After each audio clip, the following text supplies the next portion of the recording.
Everything in the foyer seems to exist for the sole purpose of drawing one's eye into this painting. Something about the foyer, there's a lot of gold there and checkered floors. And even though we have other phenomenal pieces in the foyer, a tablet from Catherine the Great, no one seems to care about those as much as we care about this piece for some reason. Now, why does this bore me? Why do I find this boring, but I find this one fascinating? If you watch my previous video, we kind of know, but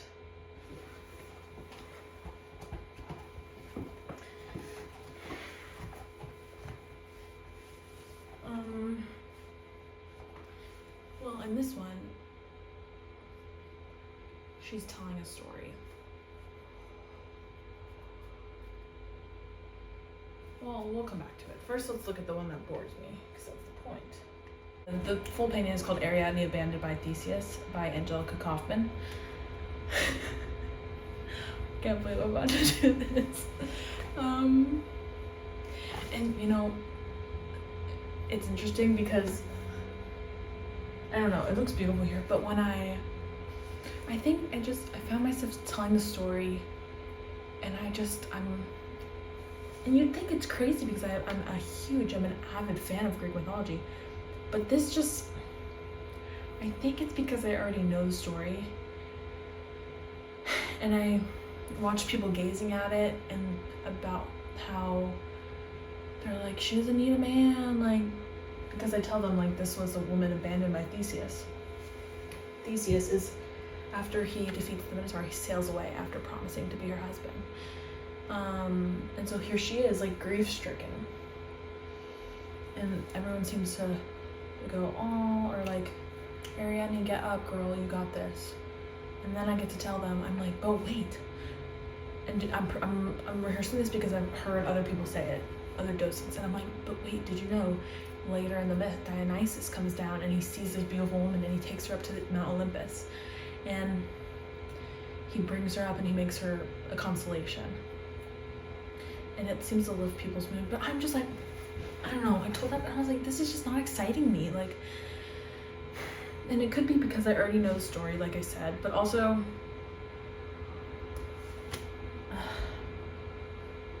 I don't know. You know, I think I don't hate the painting, of course. I hate the story. I think at first I wasn't that interested in this painting. And this is where we come to, we're playing with a fine line here, because I think stories drastically change the way we look at paintings, in my opinion. So again, I think if I were to change the focal point and focus more on Ariadne's like movements and more on like her, just more like on her body, and I don't know, I think my goal for Ariadne is to talk about anything besides Theseus and Dionysus, because it's not fair that they're not even in the painting, and it's the whole entire thing's about them, and her body is just like an instrument in order to tell the stories of these men who are fucking assholes and not as beautiful as her, and she's just like so a story, words that don't even necessarily have to be true, they can change the way your eyes see an entire painting, and I think that's fascinating. This I have a hard time talking about. This is in the gallery. I think the most interesting thing about this is the contrast between the men and the woman. All of the children, they look beautiful, of course, but then you see him, and you don't really see this kind of like buffoonery, dare I say, in paintings like this. Like, you never see someone looking so like hostile and like undressed. And then you learn that this portrait was commissioned by him. He was an officer and he served in Calcutta for 12 years. His name was John Fortman, and so this portrait was done to celebrate his promotion from officer to colonel. So he wanted to get this done. And again, remember I said they served in Calcutta, so they are wearing traditional summer Indian dresses while he stands in his thick wool coat, his raincoat, and his 7 layers. And immediately I think that just like, you can see on his face, like he's probably thinking like, I mean, I imagine it's fun to assume what I think he's thinking the worst thoughts, like why did I have 5 children? Why did they have a stupid parrot? Like, why am I here? Please just let this stop. This is a portrait of William Dennison, a famous, he was just a wealthy merchant, and his portrait, he wants us to know that. He wants us to know that he's stylish and wealthy, and that's it. That's it. Like, it's actually so hard for me to know about him. But if you, this is hard. He was actually painted by 2 men. One of them was named Francis Coates, and this is the part in my speech where I tell you to step back and I tell you to look at the 2 paintings that are, there's another one, Miss Alicia Matthews, go watch my other video.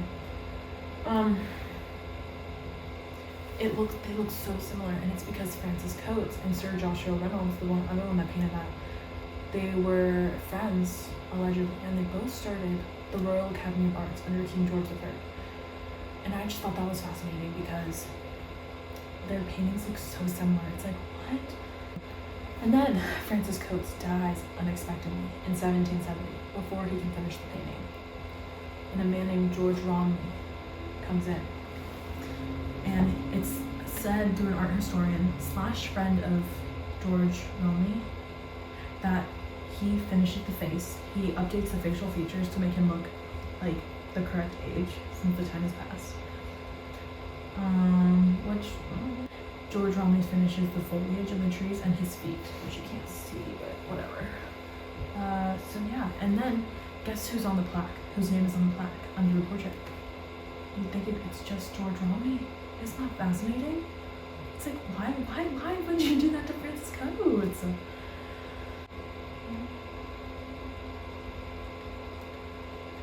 Yeah, this one really grinds my gears because what do you mean? Like,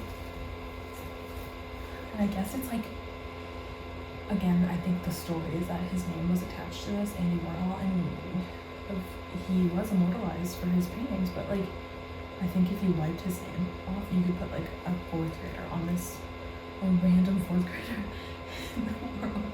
And I don't think anyone would fucking look twice at this. Like, and this made me so mad the more I stared at it in the museum, because I was like, what are you? Like, what story are you telling me? I'm not getting anything. And maybe, I don't know.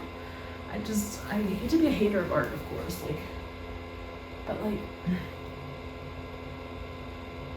I don't know.